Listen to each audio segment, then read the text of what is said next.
Hello દોસ્તો, કેમ છો? આજે આપણે આવી ગયા છીએ સિત્સર ઉમિયાધામ. ઉમિયા માતાજીનું મંદિર છે. મસ્ત મજાની ફરવાની જગ્યા છે. ઉમિયા માતાજીના દર્શન થયા ત્યારબાદ આપણે આરતી માટે બેઠા છીએ. સાંજ ઢળી છે.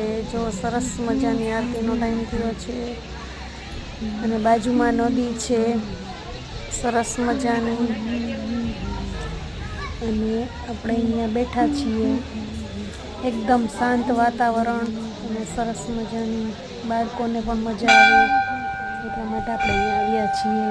તો જો વિડીયો ગમે તો લાઈક, શેર ને સબસ્ક્રાઈબ કરજો. અને હા, તમે પણ અહીંયા ફરવા આવજો હો, જરૂરથી. બહુ મજા આવશે. પાછળ નદીનો કિનારો છે, ત્યાં પણ આપણે બેસી શકીએ છીએ. એટલે બાય.